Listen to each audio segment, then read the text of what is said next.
This is episode 72 of Our Modern Heritage, the Home and Family Culture Podcast. I'm your host, Jody Chathy. Now, this is the third of 3 episodes where I've been sharing with you my story. And my story began, in 2008 when my husband and I moved to Northern Virginia, and then in 2009 we had our first child, and didn't look like I was going to be able to stay home with her, and I was really upset about it. And Michael was blessed to find a job.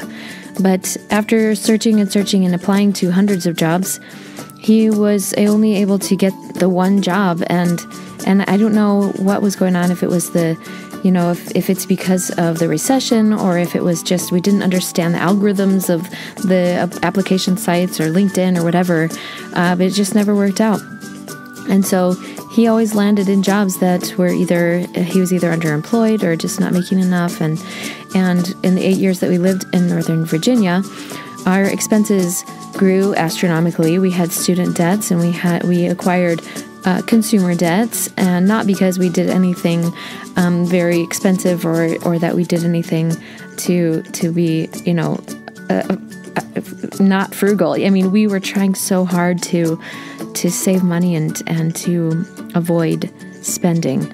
But, we had 4 kids, and so our expenses just grew naturally from that. And, we moved around to 4 different apartments trying to find the better deal, or to not, to accommodate our growing family. And we did a lot. We were doing a lot to try and figure things out. But the stress of the situation was just that the means just did not cover the ends, and we just weren't making enough to cover everything. While we were students, we were relying on our student loans, and then when those payments came due, we also didn't have that to supplement our income. And so, yeah, we knew we made some really stupid choices, and we felt really guilty. And we felt a lot of shame because we acquired, consumer debt for the first time in our lives. And that was something that we're always taught and told never, ever to get consumer debt, always pay that off. And we wanted to, but we just didn't have enough. We just never had enough. And then after 8 years and another 3 years living in Richmond now, it just keeps multiplying. And that's not to say that it's an excuse. That's just the reality of our life. And it's been so hard and so stressful. And like there's this one time when we were still in Northern Virginia, and Michael and I sat down to, have a little date in, and we'd gotten the movie Saving Mr. Banks, right?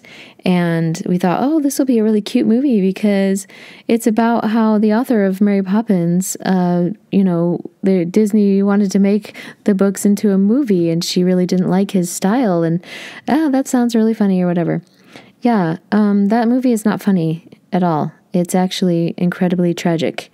And we cried through half of the movie because, okay, spoilers, the author of Mary Poppins, her dad struggled really, really hard to provide for their family and wasn't able to, and he turned to drink to cope with the stress of providing for his family, and it ultimately killed him. And when the movie ended, Michael and I just sat there and held each other and cried and cried and cried because we were so scared that was going to be us, that we were going to struggle for the rest of our lives to pay off our debts, to live frugally and try to live within our means. And the fear of the future was astronomical for us. We looked at our situation, and knowing how precarious it was, we just were so stressed out. We just would cry ourselves to sleep all the time. And okay, I know that my story sounds really, really tragic, but the reality is I'm really grateful that, I can look back at it now, and I am getting to the point where I can be grateful for our experience and what we went through, because I'm beginning to see how our path has led us to a new path. And so recently I've learned that a lot of times when we look at our situation and we interpret it as bad, then we're actually limiting ourselves to the capacity that we have to learn from that situation. In the last episode, I talked about this, that the things that I learned, it was a catalyst for me to be able to serve other people and to share my message. And that is becoming more and more clear to me, that I need to be able to share my message and share with you my experience and my story, the things that I'm learning and the ways that I'm trying and working on overcoming. Just the other day on a Facebook group, somebody made a comment about depression and what to do and resources, how to overcome it. And I was able to respond that about the things that have been helping me, things that I've learned through my experience. I was never officially technically diagnosed with depression, but the blues and the darkness and the anxiety and the fear were all very, very real and have been very real to me. And so that's what I want to share with you in this episode is how I've been able to learn, how I've been able to overcome, and what I've done to be proactive. And first of all, it just starts with, on the days that I had the energy to get up, I did. I got up and I started the day as if I was going somewhere. And the fly lady says, get up and get dressed to shoes. And that's what I'd do. I'd put on my makeup and put on my shoes, even if I didn't have any plans to go anywhere. And I started to, just figure out ways to serve my children and to work on improvements. Well, then we moved to Richmond, and we thought that was going to be a new direction, that it was going to be a new hope for us. But about 6 months into our time in Richmond, we were in a rental house, which we thought was really amazing, right? We're in a house, okay? In Northern Virginia, we could never afford a house. We had a house with a yard, and we were so excited we were going to look for a house to buy. And 6 months in, we had a pipe burst in our upstairs bathroom. And it was in the middle of the night. I woke up and I'm going, wow, there's a really big rainstorm going on right now. Oh, wait. That's in our house. And we ran downstairs and we saw this waterfall of water just spilling down the walls, down the light fixtures, and everywhere through the downstairs, almost everywhere, in the living room and then in the kitchen. And it was just like, oh my goodness. And we moved our furniture out of the way and we just quickly turned off the water, and we didn't hear back from our landlord until like the next evening. It was kind of ridiculous, but it was late in the morning, but it felt like forever. And we ended up leaving the house to just go and stay with our parents, and ended up taking over 2 months. And we drove up to Michigan and we stayed with our parents. And in that time, we just thought maybe we just need to cut our losses and just stay here. And we hoped and prayed that maybe we could network enough and try to find something that we could transition to and fall back on. And it just didn't work out. And again, we just interpreted this whole experience that this is bad, and we went back to the house, and that feeling what you get when you move into a new house and you want to like nest into that new house was totally gone. And I never fully recovered for the rest of the time that we lived in that house. I just felt so anxious and neurotic and just like scatterbrained the whole rest of the time that we were there. But I just knew that I needed to do something to help my family. I needed to do something to relieve Michael of this burden that he was carrying, the sole responsibility to provide for our family. And I was grateful that I was able to stay home and do homeschool with my children. But I knew that unless we were all happy, then none of us were going to be happy. And so with everything that was going on, I started to look into ways that I could try and help supplement our income. There my friends were doing like making crafts and selling things on Etsy, and well, I just don't take the time to make crafts, and so that wasn't going to work. And another friend of mine was doing fulfillment by Amazon, where you invest in a whole bunch of products and then you send them into Amazon and you have an Amazon store. Well, that was complicated and kind of risky, so I'm just like, that's not going to work out. And I like doing speaking and I like singing. And so I thought, oh, I'll look into doing voiceover. And I got the equipment. I got up the padded room and I was excited. I was like, I'm totally going to investigate into this and learn about voiceover. Well, it turns out that industry is complicated and complex, and it was kind of hard to get into. So that was, I just didn't have time for that. And the means, it was going to require expensive training. And then I thought, well, a lot of my friends are doing MLMs, but I have a bad experience with MLMs a little bit because my dad, when I was a kid growing up, he joined at least a half a dozen MLMs and just exhausted all of his friends and family names every time he signed up for a new one, and it just never went anywhere. And my sister is really successful with an MLM, but it's taken her several years to be successful. And I know that that's something that is possible. It just takes a long time. And I just didn't have that kind of time. I needed to figure out what I could do to serve my family and to help to get us out of this mess.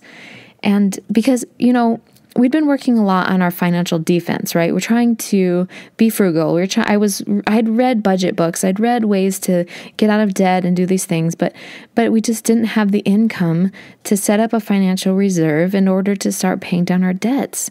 And so it was really frustrating. I knew that I needed to do something to work on our financial offense, to make more money, to provide for our family. And I'm just so thankful that in our story, our conflict was the financial aspect of things. But finances, there's that phrase that you can't buy happiness, right? But you can. And you can buy peace of mind, and you can avoid a lot of other tragic things when you have money. I felt like our health was deteriorating, and it's like, well, if we had the means to do preventative care and things like that, then we would be able to take care of our health. And our children wanted to take classes and do fun things for their education. And well, if we had the means, we would be able to provide those things for them. And so it was a big part of our family culture. And we found ourselves saying things like, well, we can't afford that. Well, we can't afford that, And that was really a limiting belief and a scarcity mindset, and it was deteriorating our psychology. It was really hard to live that way and really stressful, and not knowing how we were going to recover this future for ourselves. So kept doing some research, looking into ways that I could start serving my family and help to provide for our family. And so, I probably watched a couple of dozen webinars on all the different ways that people say you can make money online. There's e-commerce, there's affiliate marketing, there's freelance, there's virtual assistants, there's, starting a small business or info projects or making money through social media or whatever. And everybody claims to have the right way to make money and provide for your family for the low price of astronomical amount. And I'm just like, how do I know that this is the right one? It just seems like everybody has a different opinion about what works, and none of them had the whole picture. And I felt like they were also learning what they knew from somebody else, and I wanted to know who that person was. And so I just kept looking, and I asked a friend of mine, what can I do? I'm thinking about e-commerce. Maybe I could start an online store and sell some products. And what really sparked that was, reading Robert Kiyosaki's Rich Dad, Poor Dad, and how, he talks about the way that the wealthy think, right? They purchase assets and then they live off of the return on their investment rather than buying liabilities. And we'd spend a lot of time we spend a lot of money buying liabilities, including our education, that we thought were going to have a return, and they just don't. And so, and then, I talked to a friend of mine, and he's like, well, what you really need to do is read MJ DeMarco's books, The Millionaire Fastlane and Unscripted. And when I read those books, they completely transformed my outlook about what real freedom looks like, and the ways that I wanted to shape our family culture going forward. I never wanted my children to be on the scripted path and feel like they had to check off certain boxes in order to, quote unquote, be successful. Because that's how Michael and I had been living.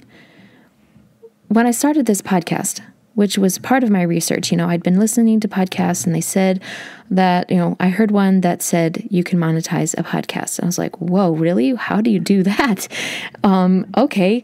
And I got this inspiration because I was like, I want to know how to be successful. How do I raise my kids to be successful? And what does success even look like? What does it mean? I'd seen kids, on the Olympics being successful by anybody's definition, right? It's like there are Olympic athletes up there competing and their peak ability.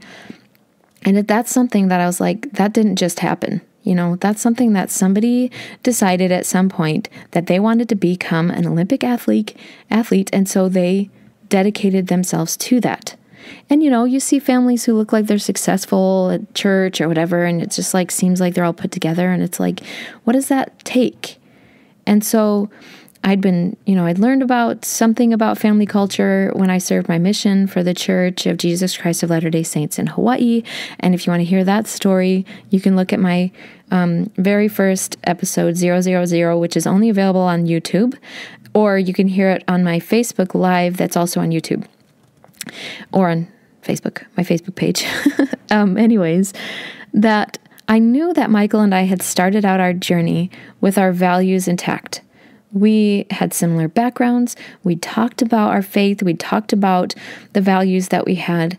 And I knew that those things were solid when we got married and as we continued through our marriage. But as we got going on our marriage, we thought we were supposed to check off these certain boxes and that our goals were, get an education and get the good grades and look for a good job and follow your passion and, all these different things, right? But it turns out that that is a script that somebody else wrote and it was somebody else's vision for our life.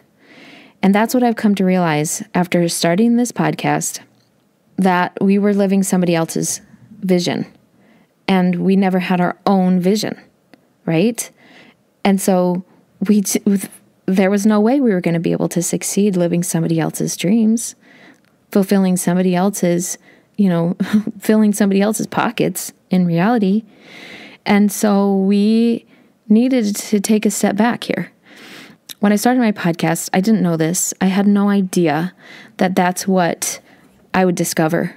But it came through my research of figuring out what I could do to expand my reach, reach more people, grow my audience, doing these things so that I can spread my message and hopefully come up with some way that by sharing my message, I'd be able to help save my family from our financial ruin. And I have learned through this process about something that is going to work. So it's not from any of these other vehicles that I was talking about. It's not just e-commerce or affiliate marketing or freelance. It's not just info products or social media or anything like that. What I've come to learn is that Heavenly Father has called me to create a vehicle that is not only going to save my family, but save other families as well. And this podcast is just the beginning. I recently started learning about a product called ClickFunnels. And when I learned about this product, at first I was really skeptical because, I stumbled onto it because I was studying affiliate marketing. And affiliate marketing is basically you just sell somebody else's products and you get a commission for it. And they have a program called Affiliate Bootcamp. And I was like, ooh, what's this? I need to learn about affiliate marketing. But then it was like, oh, it looks like I need to sell ClickFunnels. I don't even know what that is. So I just kind of brushed it off. But that landed me on the Russell Brunson email list. And he's the creator of ClickFunnels, right? And so last fall, I'm getting desperate a little bit. I'm just like, what can I do? I need to figure this out. I've got lots of ideas of what I can do. And I ran this campaign of trying to help with creating an intentional family culture by creating intentional coping mechanisms and coping strategies. And I thought, oh, this will be a great way for me to reach more people. And I didn't get through to like anybody because I didn't know how to get listeners and to get people to see my message. And it really, really frustrated me. And so then I saw Russell Brunson talking about this new summit, an online summit that they were creating about 30 of the people who use ClickFunnels who have made at least $1 million using ClickFunnels. He asked them to share what they would do if they lost their millions of dollars and had nothing, and how they would recover it in 30 days with just ClickFunnels. And so I was like, oh, that sounds pretty interesting. And this is not the first time I've researched things. I mean, I watched the Infopreneur Summit. I watched the Solopreneur Summits. I've watched all these things. And so I was just like, oh, cool. This looks kind of interesting. I would love to learn what these supposed millionaires would do to make back their millions of dollars in a month. And then it says, along with it, oh, also, if you sign up and just pay a small fee, small price, you can also sign up for this One Funnel Away challenge, which basically means that they'll teach you how to build a funnel and to either start a business or propel your business a step further or twice double it. So I was like, okay, I'll figure that. Maybe not. Maybe not. Maybe I'll just look into this. So I decided that I would just buy the program. And I mean, this wasn't my first exposure to what Russell Brunson was teaching, because I had started reading .com Secrets, which is one of his books, and started using some of the tips that he talks about in that, and found it useful. And so I just thought, this sounds pretty cool. I have to tell you that when I started the One Funnel Away challenge, I was determined. Like, I don't know what it was about the One Funnel Away challenge, but I completely committed to the idea of just doing everything that they said and being present for every single one of the trainings and trying to fill out the worksheets and stuff like that to figure out what I could do to grow my business. And I have to say that taking this One Funnel Away challenge has completely changed my whole outlook and the possibility that I have to save my family, because it taught me not only to believe that it was possible, but it taught me that I could do it, that I have resources, I have ideas, I have a platform, and I have the means to create something. So that was just a phenomenal experience, and it's a 30-day challenge that I learned how to believe. I learned how to generate traffic. I learned how to create an offer, and I learned how to cultivate my story. And in the training, one of the coaches is Stephen Larson, and he talks about cultivating your story and tells his story. And when he was telling his story about going, being in college and being in the military, the reserves, and learning that his wife was only eating one meal a day because they were so poor. And then when he called his dad to say, hey, my wife's only eating one meal a day, could you just, spot me some money until we get our student loans?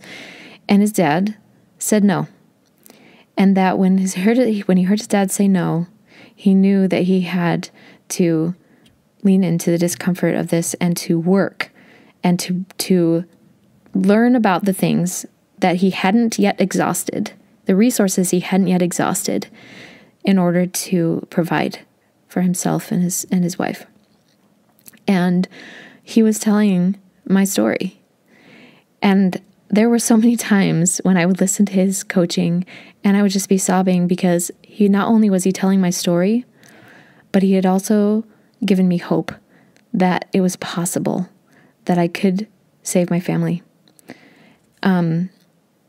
During this process of the things that I was envisioning, what I could do, what I could create, I went back and the president of the Church of Jesus Christ of Latter-day Saints invited the members to reread the Book of Mormon. And so I went back and I started from the beginning to reread the Book of Mormon. And there's a story in the Book of Mormon about a man named Nephi, and he was a prophet, and the Lord commanded him to build a boat. Now, he was a prophet in the Middle East, and they traveled through the wilderness from Jerusalem to the ocean for 8 years. And I was like, oh my goodness, I lived in Northern Virginia for 8 years. Wow, hey, we're tight, we're buds. We totally had to struggle for 8 years to get to a new place. And so I thought that was kind of funny. I giggled about that. But then when the Lord commanded him to build a boat, and he said that the Lord commanded him not to build a boat after the manner of man, but to build it from the design and instructions that the Lord would give him. And that the Lord showed him from time to time what it would look like and what he would need to do to build this boat.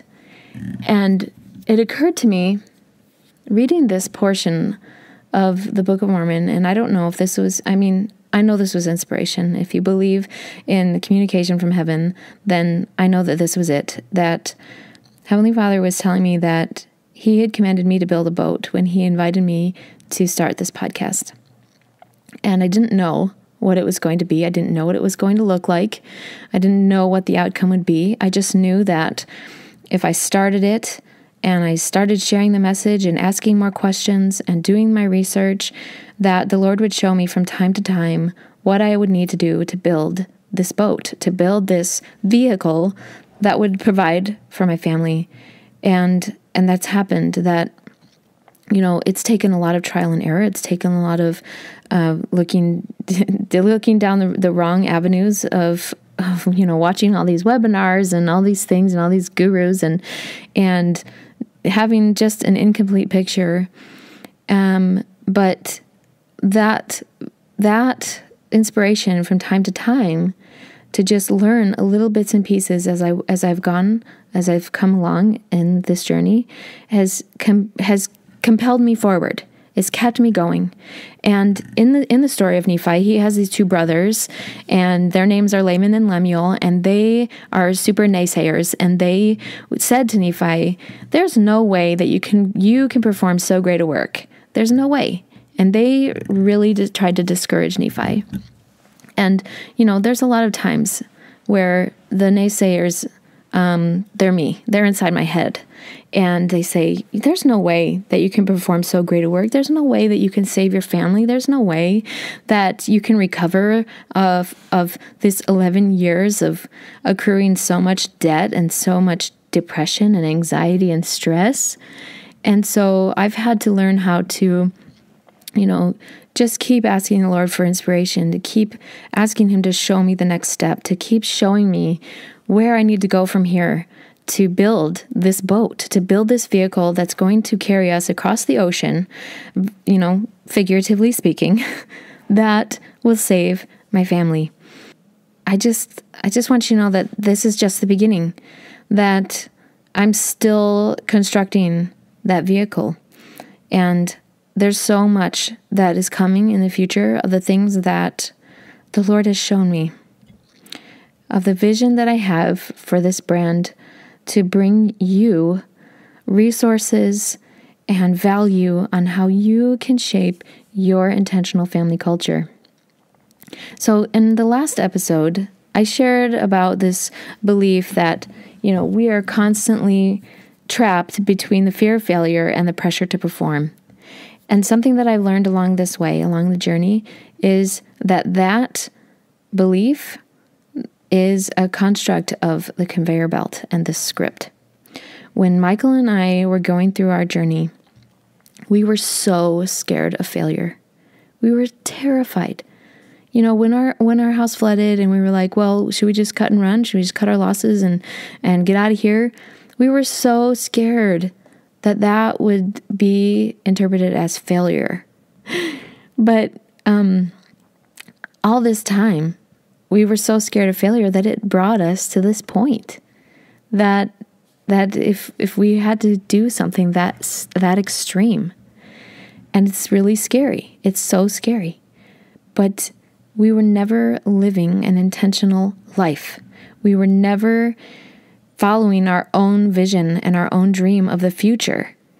And now we're finally to a point where we're ready. We're ready to say, you know what, win or lose, succeed or fail, all we want is to be able to live our own life and to follow our own vision and our own dreams. And that's what we've come to. We've come to this place where we are ready to jump off the script. And I've also been evaluating, who this message is for. Who are my audience? Who are you listening? And I want to hear from you to know if this is you or if you can relate to this. And not just people who are struggling with depression and debt and things like that. I really want to help you if that's the case. But my audience and my avatar, the people that, when you're creating a business and they say, who are your ideal customers? Who are the people that you want to reach out to? And I have to say that the people that I want to reach are the people who are independent thinkers like me, who are done with the script, who are finished with the status quo and sick and tired of that narrative that you have to either be trapped between fear of failure or pressure to perform. Because that way of thinking is a disease and it's destructive.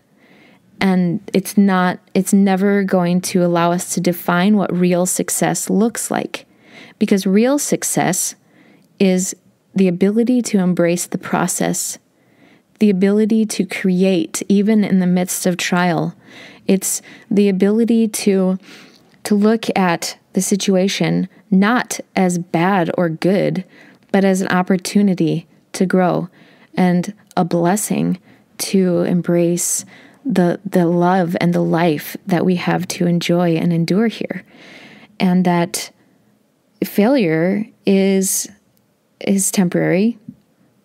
And it's Napoleon Hill says that every failure carries the seed of equal or greater opportunity. And I've said that before, and I mean it. It's so true that Thomas Edison, he didn't fail 1,000 times when he was building the light bulb. He learned 1,000 ways that it didn't work. It just took him 1,000 steps to find how to build and create a light bulb. So now our family narrative is more intentional. It's about our vision. It's about the things that we want to do. And I no longer ever want to say, I'm sorry, we can't do that because I can't afford it. But I will be willing to say, that's not something I want to spend money on. So I don't think that's what we should use our money. I just don't want to use my money for that. I don't want to have a poverty mindset about risk or failure anymore. I want to have an abundance mindset that I want more opportunity. I want to be able to give as much as I can, because in giving we receive, and that's an eternal principle, that the more you give, the more it comes back to you, and that's abundance. So that's what I'm working on with this platform. Oh, and by the way, the people, all the webinars and the gurus and things that I watched that were incomplete, ClickFunnels completed that picture for me. And most of those gurus are using ClickFunnels. Even Robert Kiyosaki uses ClickFunnels, and Tony Robbins, and all these other gurus that you just think, oh my goodness, these people are insanely wealthy. None of them get wealthy doing the things that they teach. They get wealthy from selling their info products and books. Anyways, I just want you to know that there is a path and a purpose and a plan, and whatever it is you're struggling with, that if you look at it for the opportunity to create. Because, and this is something that, I was just having this conversation with my sister because she's super insightful about all this, that you create your future and you create your now. Okay, if there are things that are frustrating, things that are stressful and you're struggling with, then ask yourself, what are you creating right now?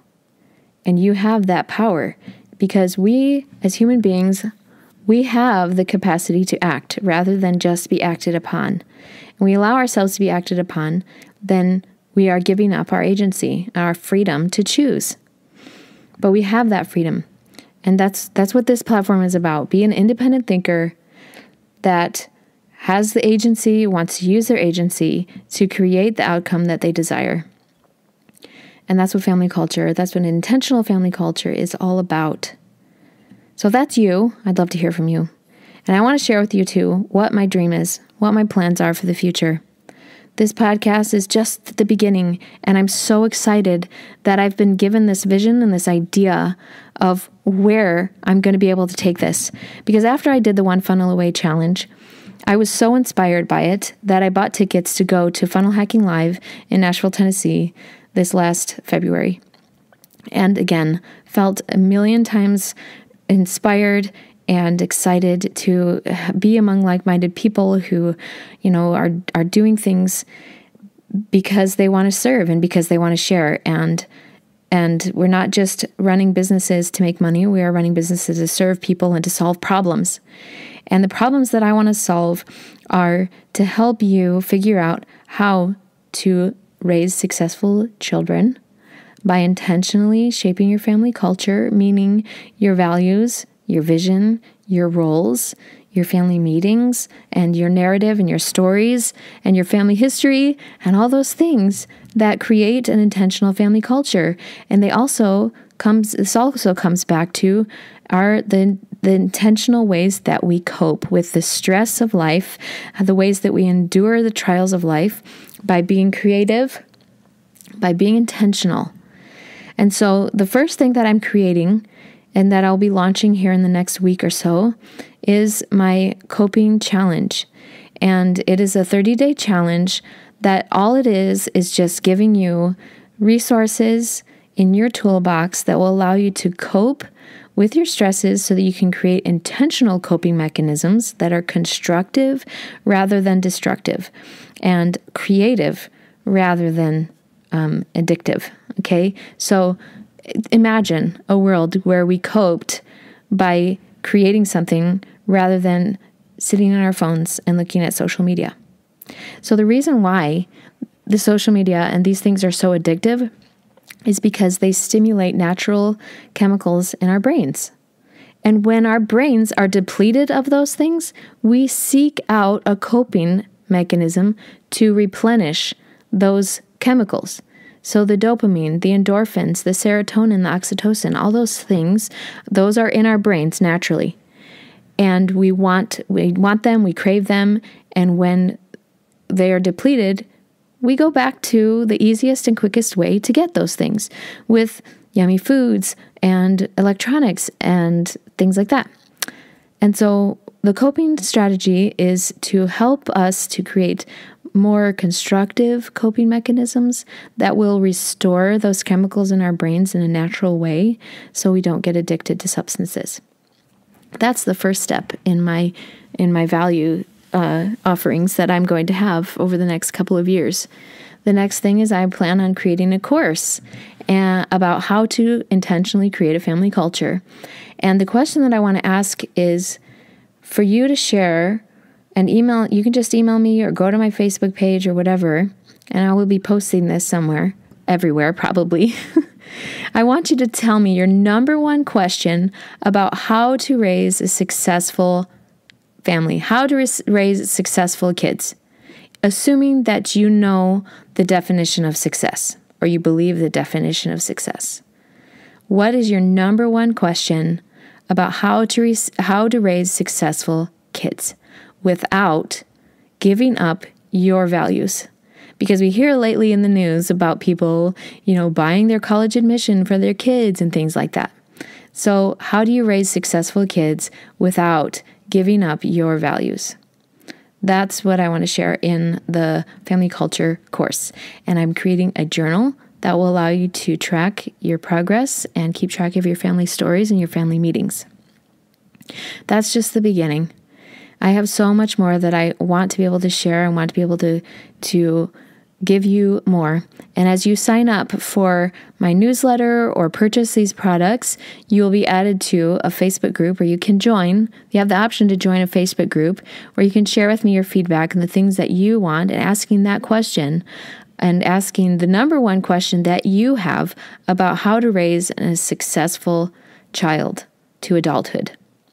In conclusion, I just want you to know that I've just been really diligent to learn how I can share this message. And I don't want you to think that me talking about ClickFunnels or the One Funnel Away Challenge is just that this is just one big sales pitch. The reality is that I hear a lot of people mention or say, I can't survive on one income. Or they homeschool their kids and they're saying, how can we keep providing for our family on one income? And it's really a hard reality. This is a time where we need to be self-reliant. We need to be able to prosper.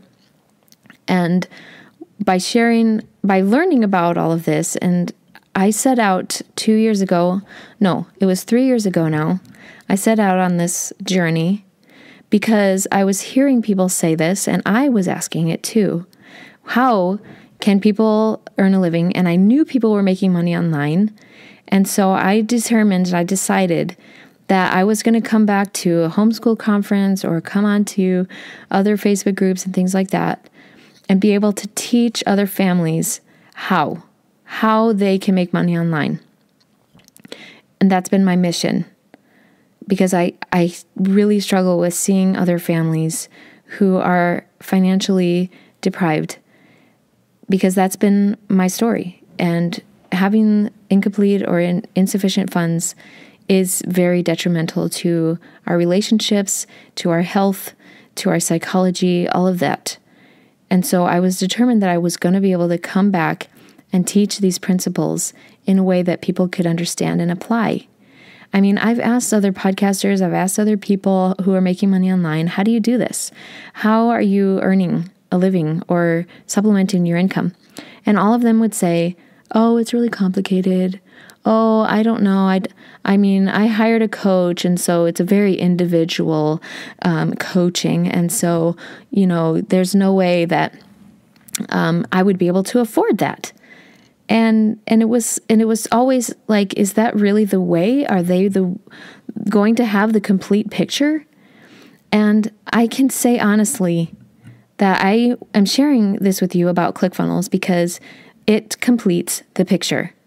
Because if your family is struggling to make a living, to supplement your income, to live on one income, or you're struggling to live on two incomes, that happens too. Okay? That if you want to know about it, this is the platform. Because even if you don't have a product, it will supply you with information on how you can still build an offer, how you can earn a living. Even if you're an affiliate marketer, if you have an MLM and you're struggling to make that succeed, ClickFunnels teaches you how to succeed with your MLM. If you have a brick and mortar store, if you have an e-commerce store, if you have an agency or a service that you offer, one of the things I talk a lot about is if you like chiropractors and dentists and how to build an offer that brings people in the door. Basically, if you want to build an audience, if you have a product to sell or you need to generate leads, then you need a funnel. And what a sales funnel is it's just where you go and you land on the page and they say, hey, I have this cool product. Do you want it? And if you go, yeah, I want it, then you put in your email address and that generates a lead.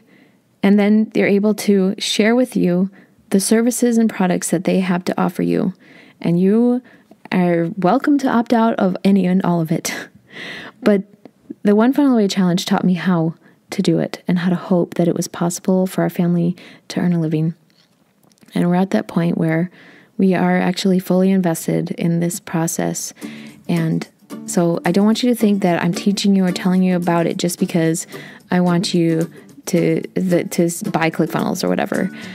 But I'm telling you this because it is the vehicle that is going to save our family, and it has completed the picture for me. And it's allowed us to be more intentional about how we're shaping our family culture. So go and you can check out my show notes for this at homeandfamilyculture.com. You can subscribe to my emails there, and you can also join me on Instagram at Family Culture Podcast, and that is also the handle for Facebook, for my Facebook page, and on Twitter at _Family Culture. So please come and join me there, and make sure you like and rate and share and comment, and I love getting your feedback. And just remember that there are two things that children should get from their parents: roots and wings. And my mission is to strengthen and unify families and help you to cultivate an intentional family culture and leave a legacy that you can be proud of. Mother Teresa once said, "If you want to save the world, go home and love your family."